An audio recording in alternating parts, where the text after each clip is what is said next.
I was born into a Christian family and raised sort of Christian, not practicing Christian as such, but I was raised to know that I was a Christian. And at the age of 16, I was questioning my own belief, whether I was actually a Christian by belief or by heritage.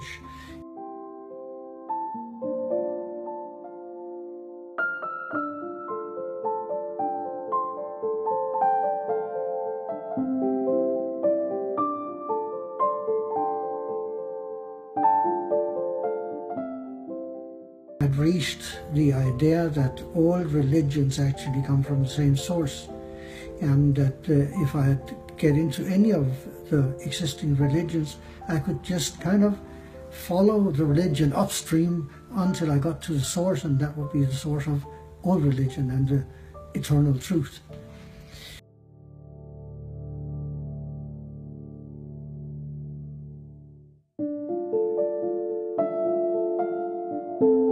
And when I was 21, I started traveling, and I was kicking around the world for 4 years. Started out in Africa, in Europe, and in Africa, and eventually landed in Southeast Asia. And in India, I became a Hindu.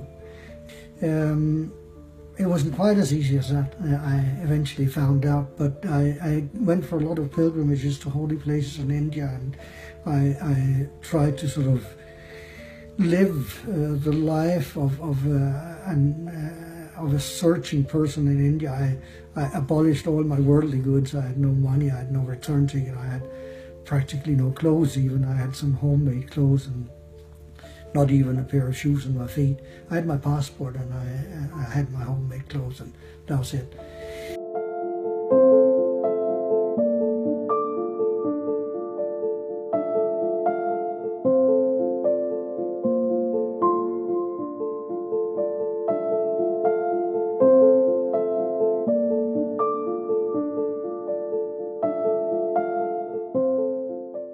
Eventually I got back to Denmark as a Hindu, and I kept doing my Hindu prayers and rituals, not very regularly, but frequently.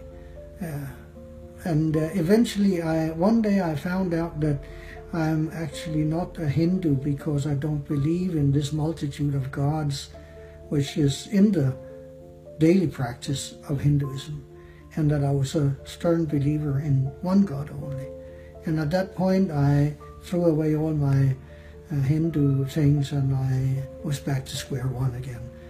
And I knew that now I had tried everything. I had gone halfway around the world, and I'd searched in every possible way.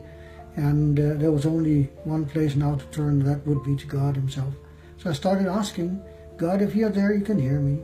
If you're there, you can see me. If you're there, you know my needs. I don't know anything. I'm dumb as a door.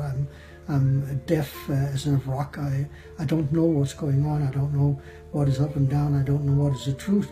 But if you are there, you hear me and you guide me. And that's what I kept asking.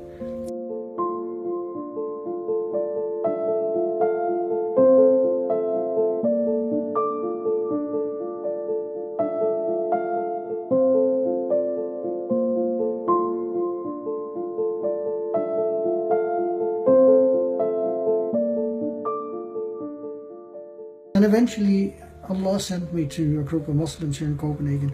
I was living in an entirely different part of Denmark. And they were going for a quest into the Sahara Desert, and they wanted me with them because I'd crossed the Sahara Desert before. So I said, yes, I'll come with you. I had no intention of becoming Muslim.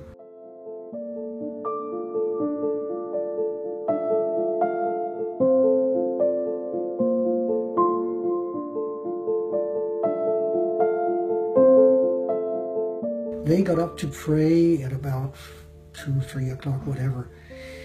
And seeing them getting up to pray was like a slap in my face, because I had prayed now and then. Whenever I had any spare time, I could give it to God.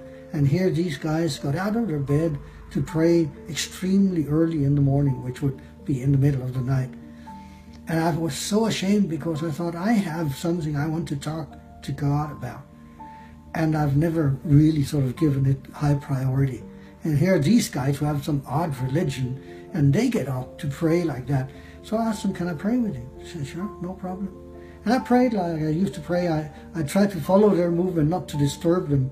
And I prayed the same as always. And afterwards they asked me, why did you pray and what did you ask for? So I told them. And they started laughing because they asked me, what do you believe in? I said, I believe that there is only one God. I believe that all religions come from the same place. And I believe that the Word of God is always there, free of charge, for anyone to take. And then they started laughing and said, you're a Muslim. I said, okay, no problem. Teach me all about it. That's how I started.